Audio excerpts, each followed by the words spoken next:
Hello, it's me Krip sir. അപ്പോൾ നമ്മളിന്ന് സംസാരിക്കാൻ പോകുന്നത് ആത്മകഥകളെ പറ്റി പിന്നെ വ്യാജകഥകളെ പറ്റിയാണ്. ഇത് രണ്ടിനെ പറ്റിയാണ് നമ്മൾ സംസാരിക്കാൻ പോകുന്നത്.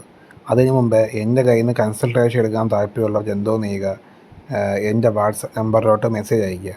ഓക്കെ, വാട്സപ്പ് നമ്പറിലോട്ട് മെസ്സേജ് അയച്ചതിന് ശേഷം എന്ത് ചെയ്യണം, നിങ്ങൾ എന്തോ ചെയ്യണം, ഫണ്ട് ചെയ്യണം. മനസ്സിലായില്ലേ? അത്രയേ ഉള്ളൂ. എന്ന് വെച്ച് കഴിഞ്ഞാൽ 200 രൂപയാണ്. 200 രൂപ പേ ചെയ്ത് കഴിഞ്ഞാൽ നിങ്ങൾക്ക് അപ്പോയിൻമെൻറ്റ് കിട്ടുന്നതായിരിക്കും. പിന്നെ നിങ്ങൾ എന്ന് വെച്ച് കഴിഞ്ഞാൽ നമ്മൾ വെറുതെ പൈസ വാങ്ങത്തില്ല, അത് നിങ്ങൾ മനസ്സിലാക്കണം. നിങ്ങളെ പറ്റിയുള്ള കംപ്ലീറ്റ് ഒരുമാതിരിപ്പെട്ട എല്ലാ ഡീറ്റെയിൽസും അങ്ങോട്ട് പറഞ്ഞു തരും.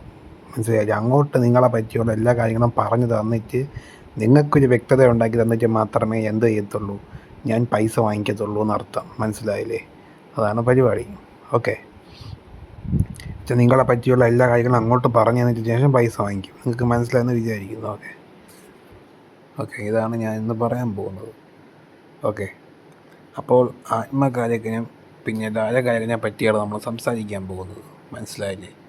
ഇത് രണ്ടും എന്താണെന്ന് മനസ്സിലാക്കണം. ആത്മകാര്യം എന്ന് വെച്ച് കഴിഞ്ഞാൽ നമ്മുടെ ആത്മാവാണ്. നമ്മളെന്ന് പറയുന്ന വ്യക്തിയെ കൂടുതൽ ഇൻഫ്ലുവൻസ് ചെയ്യുന്ന ഗ്രഹത്തിനെയാണ് നമ്മൾ ആത്മകാര്യം എന്ന് പറയുന്നത്. ഇനി കൂടുതൽ ഇൻഫ്ലുവൻസ് ചെയ്യുന്ന ഗ്രഹമാണ്. മനസ്സിലായില്ലേ? അങ്ങനെ കൂടുതൽ അത് കഴിഞ്ഞ് എന്തോന്നാണ് ദ്വാരകാരകം എന്ന് വെച്ച് കഴിഞ്ഞാൽ ഏറ്റവും കുറഞ്ഞ രീതിയിൽ ഇൻഫ്ലുവൻസ് ചെയ്യുന്ന ഗ്രഹത്തിനെയാണ് ദ്വാരകാരകൻ എന്ന് പറയുന്നത്. മനസ്സിലായില്ലേ? അപ്പോൾ ഇത് രണ്ടും തമ്മിലുള്ള വ്യത്യാസം എന്താണ്? ഇതാണ് നിങ്ങൾ ചിന്തിക്കാറുള്ളത്. ഇപ്പോൾ നമുക്കൊരു വ്യക്തിയുടെ ഒരാളുടെ ജോലിയുടെ കേസ് എടുത്ത് നോക്കുകയാണെങ്കിൽ, അല്ലെങ്കിൽ കരിയർ ആയിക്കോട്ടെ, ഓവറോൾ കാര്യങ്ങൾ എടുത്ത് നോക്കുകയാണെങ്കിൽ ആ ഗ്രഹത്തിൻ്റെ സ്വാധീനവുമായിട്ട് ഒരു കണക്ഷൻ കാണും. മനസ്സിലായില്ലേ? ആ ഒരു പാറ്റേൺ ആയിരിക്കും അവരുടെ ജീവിതം മുഴുവൻ നയിച്ചുകൊണ്ട് പോകുന്നത്. ആ ഒരു വ്യക്തിയുടെ ഹോറോസ്കോപ്പിൽ ഏതൊക്കെ ഗ്രഹം എവിടെയൊക്കെ നിന്നെന്ന് പറഞ്ഞാലും ഈ ഒരു ഗ്രഹത്തിൻ്റെ ഒരു ഇൻഫ്ലുവൻസ് ഭയങ്കരമായിരിക്കും. മനസ്സിലായില്ലേ? നിങ്ങളെ ബാക്കിയുള്ള പ്ലാനറ്ററി പൊസിഷൻ ഒന്നും കണക്കാക്കത്തില്ല. അതാണ് കാര്യം. എക്സാമ്പിൾ, ആത്മകാര്യം എന്ന് ഞാൻ പറഞ്ഞില്ലേ, ഏറ്റവും കൂടുതൽ ഡിഗ്രിയുള്ള ഗ്രഹം. മനസ്സിലായില്ലേ? അത് നിങ്ങളുടെ ഹോറോസ്കോപ്പിൽ കിട്ടും. അതെന്ന് പറഞ്ഞാൽ ഒരാൾ ഹോറോസ്കോപ്പ് എടുക്കാൻ വലിയ പാടൊന്നുമില്ല. സോഫ്റ്റ്വെയറും കാര്യങ്ങളും എല്ലാം ഉണ്ട്. അതിൽ ഡിഗ്രി നമ്മൾ നോക്കണം. മനസ്സിലായി? ഇഷ്ടം പോലെ ഇപ്പോൾ ആസ്ട്രോസേജ് ഉണ്ട്, അതുപോലെ പല ആപ്ലിക്കേഷനുണ്ട്. അതിൽ പോയി ഡിഗ്രി എടുക്കണം. അതിൽ ഏറ്റവും കുറഞ്ഞ ഡിഗ്രി നിൽക്കുന്നതാണ് നിങ്ങളുടെ എന്തോന്നാണ് ദ്വാരകാരകനും. അതിൽ ഏറ്റവും കൂടുതൽ നിൽക്കുന്ന ഡിഗ്രിയാണ് നിങ്ങൾ ആത്മകാര്യം എന്നും പറയുന്നത്. മനസ്സിലായില്ലേ? അങ്ങനെ ഇതാണ് എനിക്ക് നിങ്ങളടുത്ത് പറയാനുള്ളത്. ഓക്കെ, അപ്പോൾ നിങ്ങളിവിടെ മനസ്സിലാക്കാനുള്ള കാര്യം എന്താണെന്ന് വെച്ച് കഴിഞ്ഞാൽ, ഈ ആത്മകാരകൻ എന്ന് പറഞ്ഞു കഴിഞ്ഞാൽ, ഇപ്പോൾ എക്സാമ്പിൾ ശനി എടുത്ത് നോക്കാം. ശനി എന്ന് പറഞ്ഞാൽ എന്തോന്നാണ്, കുറച്ച് സ്ട്രിക്റ്റാണ്, ശിക്ഷിക്കുന്ന ഗ്രഹമാണ്, കർമ്മയാണ്, അല്ലെങ്കിൽ തന്നെ ഒരുപാട് പ്രോബ്ലം തന്ന് നമ്മളെ ശിക്ഷിച്ച് പണിഷ്മെൻറ്റ് തന്ന് നന്നാക്കുന്ന ഗ്രഹം നോക്കുകയാണെങ്കിൽ പറയാം ശനി എന്ന് പറയുമ്പം. അങ്ങനെ അതുപോലെ ദുരന്തം ഉണ്ടാക്കുന്ന ഗ്രഹവും നമുക്ക് പറയാം. എല്ലാം ശനിയൊക്കെ തന്നെയാണ്. അതും അങ്ങനെ എന്നും പറഞ്ഞത് മാത്രമല്ല, ശനിയുടെ പോസിറ്റീവ് വശമുണ്ട്. കൺസിസ്റ്റൻസി, അല്ലെങ്കിൽ തന്നെ ഡിസിപ്ലിൻ, അതുപോലത്തെ പല കാര്യങ്ങളും. മനസ്സിലായി? അച്ചടക്കം, അങ്ങനത്തെ തൊഴിൽ ക്ഷമത, പേഷ്യൻസ്, ഇതെല്ലാം അങ്ങനെ ഓരോ ഗ്രഹങ്ങളുണ്ട്. എക്സാമ്പിൾ സണ്ണാണെങ്കിൽ ആത്മകാരകൻ എന്ന് വെച്ച് കഴിഞ്ഞാൽ ഭയങ്കര ഡൊമിനേറ്റിംഗ് ആയിരിക്കും. സ്വന്തമായിട്ട് എന്തോ ഞാനെന്ന ഭാവം കാണും, അല്ലെങ്കിൽ തന്നെ ഞാൻ പറഞ്ഞാലും കേൾക്കണം, അല്ലെങ്കിൽ സ്വന്തമായിട്ട് എന്തോ ആണെന്നുള്ളൊരു തോന്നൽ കാണും. അങ്ങനെ ഇങ്ങനെ മൂണാണെങ്കിൽ നമുക്ക് അത്യാവശ്യം സോഫ്റ്റ് ആയിരിക്കും. പിന്നെ ഒരു പാവം പിടിച്ച ടൈപ്പ് ആയിരിക്കും. എന്ന് വെച്ച് കഴിഞ്ഞാൽ ഒരു സെൻസിറ്റീവ് ആയിരിക്കും. ഒരു എന്താ പറയുക, പാവം പിടിച്ച ടൈപ്പ് പോലെ. മനസ്സിലായില്ലേ? ഭയങ്കര ഇമോഷണൽ കണക്ഷൻ ആയിരിക്കും. മാനസികമായി എല്ലാവർക്കും എന്ന് വെച്ച് കഴിഞ്ഞാൽ ഭയങ്കര ഒരു അടുപ്പം തോന്നുന്ന ആളായിരിക്കും. ഒരുപാട് കാര്യമുണ്ട്. അങ്ങനെ നമ്മൾ ജസ്റ്റ് ഇങ്ങനെ പറഞ്ഞു പോവാം. നമുക്ക് ശുക്രനാണെങ്കിൽ കലാപരമായിട്ടും, അല്ലെങ്കിൽ തന്നെ ഒരു അങ്ങനെ സംഭവമാണ്. മനസ്സിലായില്ലേ? മൊത്തം കലാപരമായിട്ടുള്ളൊരു സംഭവമാണ്. പിന്നെ നല്ല അട്രാക്റ്റീവായിട്ടുള്ള സംസാരമായിരിക്കും. അതുമാത്രമല്ല, നല്ലൊരു ശ്രൈണത അങ്ങനെ സംഭവമാണ്. പിന്നെ ഫാഷൻ, ബ്യൂട്ടി, ഡിസൈൻ, അങ്ങനത്തെ സംഭവമായിരിക്കും. പിന്നെ ഒരുപാട് ചിലവൊക്കെ ചെയ്യുന്ന ആൾക്കാരായിരിക്കും. അങ്ങനെ ഒരുപാട് കാര്യങ്ങൾ ശുക്രനുണ്ട്. ചൊവ്വയാണെങ്കിൽ ഭയങ്കര അടിപിടി, ഒരു അഗ്രസീവ് നേച്ചറായിരിക്കും. പിന്നെ ഇവർക്ക് അങ്ങനെ എല്ലാവരും പറയാൻ പറ്റത്തില്ല. ചൊവ്വ ചിലർ ജിമ്മന്മാരായിരിക്കും, ജിമ്മിൽ വർക്കൗട്ട് ചെയ്യുന്ന ആൾക്കാരായിരിക്കും. അല്ലെങ്കിൽ കരാട്ട, ഫിറ്റ്നസ്, കുൻഫു ഇങ്ങനത്തെ കാര്യങ്ങൾ പഠിക്കുന്ന ആൾക്കാരായിരിക്കും. പിന്നെ ഇവർക്കൊരു മടിയൊന്നും കാണത്തില്ല. എപ്പോഴും ഇങ്ങനെ ആക്റ്റീവായിട്ട് പണി ചെയ്തുകൊണ്ടിരിക്കും. എപ്പോഴും ഇങ്ങനെ പണിയെടുത്തുകൊണ്ടിരിക്കണം. ഇവർക്കിങ്ങനെ മടി തോന്നത്തില്ല. അതുകൊണ്ട് തന്നെ ഇവർക്ക് വേണമെന്ന് വെച്ച് കഴിഞ്ഞാൽ ഇവിടെ എത്താൻ പറ്റും. ഇവർക്ക് വേണം, ഇവർക്ക് ഒരു പ്രത്യേക ലക്ഷ്യത്തിൽ എത്തണമെന്നൊരു വാശിയുണ്ടെങ്കിൽ ഈ ചൊവ്വയുടെ സ്വാധീനമുള്ളവർ ഏത് ലക്ഷ്യത്തിലൂടെ എത്തും. മനസ്സിലായില്ലേ?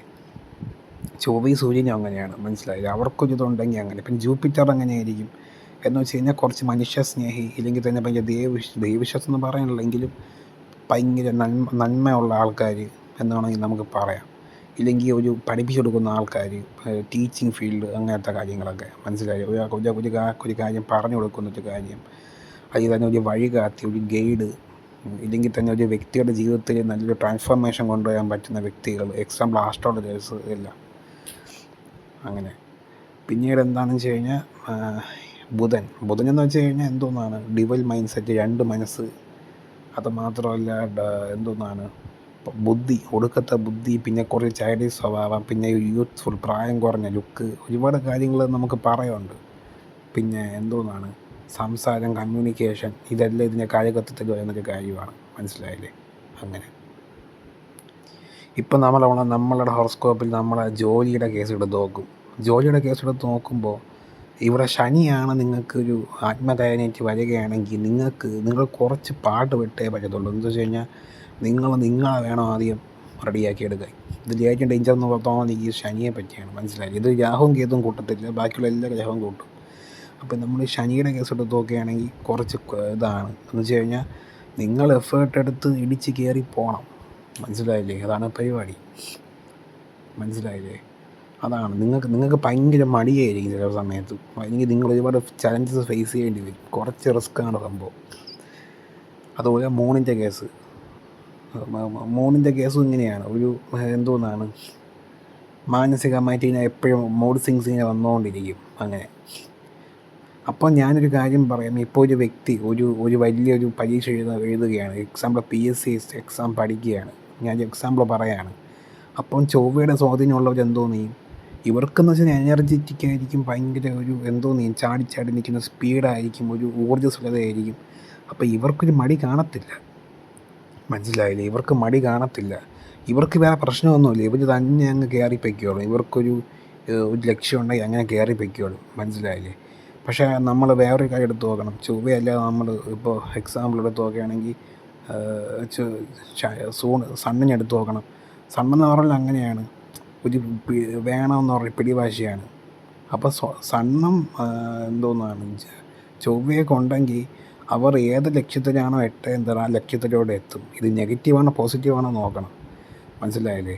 ഒരു ചൊവ്വയുടെ കാര്യം പറയുകയാണെങ്കിൽ വേറെ എക്സാമ്പിളാണ്. ഒരു ജിമ്മിൽ പോയി സ്വന്തം കാര്യം നോക്കുന്ന ആൾ എന്തോന്നാണ്, നല്ല ജീവിതത്തിൽ നല്ല രീതിയിൽ വരും. അതല്ലാതെ ഇതേ ഒരു ശൂരത്വം കൊണ്ട് ബാക്കിയുള്ളവൻ്റെ കത്തി കൊണ്ട് കുത്താൻ പോയി കഴിഞ്ഞാൽ അവൻ ജയിലിൽ പോകും.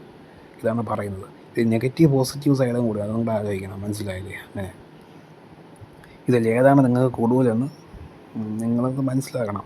മനസ്സിലായി കാര്യം.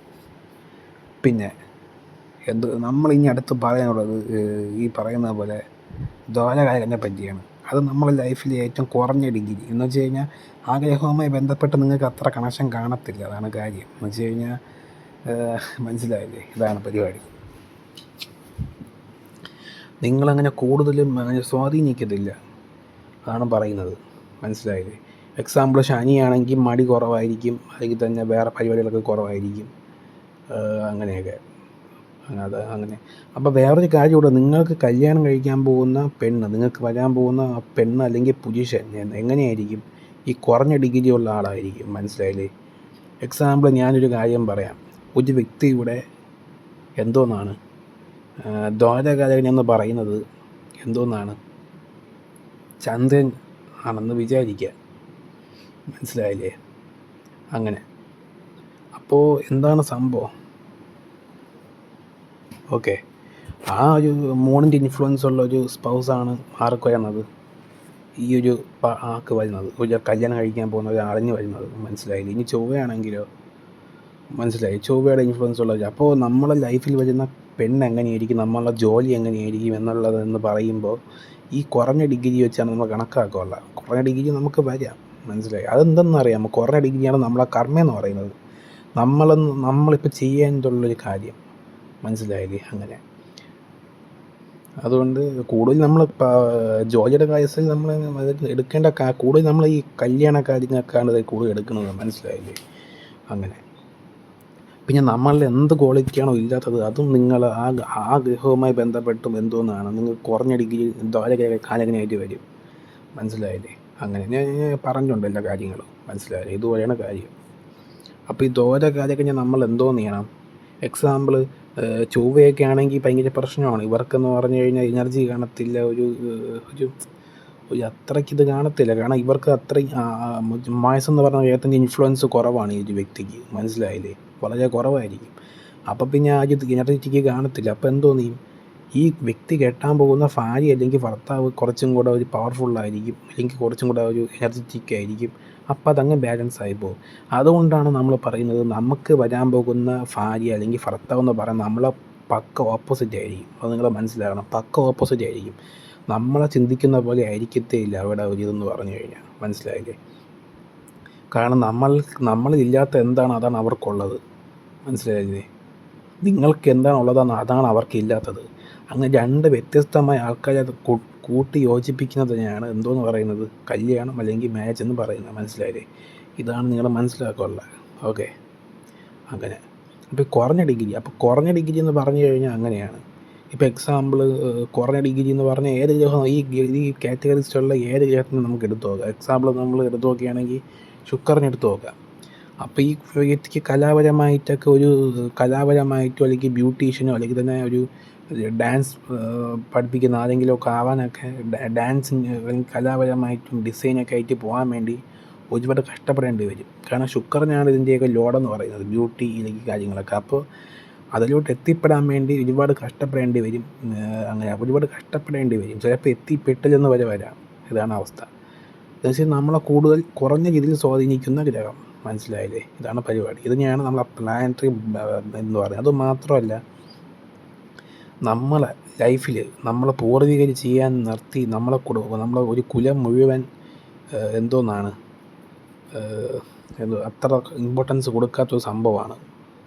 അല്ലെങ്കിൽ തന്നെ ആ ഒരു ഗ്രഹവുമായി ബന്ധപ്പെട്ട എന്തോ ഒരു കർമാറ്റിക് സംഭവം നിങ്ങൾക്കുണ്ട്. എക്സാമ്പിൾ സണ്ണാണെങ്കിൽ അങ്ങനെ, ആ ഗ്രഹവുമായി, മൂണാണെങ്കിൽ അങ്ങനെ, മനസ്സിലായി? ആ ഗ്രഹത്തിൻ്റെ കാരകത്വവുമായി ബന്ധപ്പെട്ടുള്ള കാര്യങ്ങളിൽ നിങ്ങളൊരു കുലം മുഴുവൻ പോകുന്നു, നിങ്ങളുടെ തലമുറ മുഴുവൻ പോകുന്നു എന്നാണ് അതിൻ്റെ അർത്ഥം, മനസ്സിലായില്ലേ? അങ്ങനെ. അപ്പോൾ അത് നിങ്ങളുടെ ബാലൻസ് ആവും. നിങ്ങളൊന്ന് കല്യാണം കഴിക്കുമ്പോൾ അങ്ങനെ ബാലൻസ് ആവും, അല്ലെങ്കിൽ നിങ്ങൾ കല്യാണം കഴിച്ച് കുട്ടിയാകുമ്പോൾ അങ്ങനെ ബാലൻസ് ആവും, മനസ്സിലായില്ലേ? അങ്ങനെ. ഇതാണ് പറയുന്നത്, മനസ്സിലായില്ലേ? ഓക്കെ, അപ്പോൾ നിങ്ങൾക്ക് മനസ്സിലായെന്ന് വിചാരിക്കുന്നു.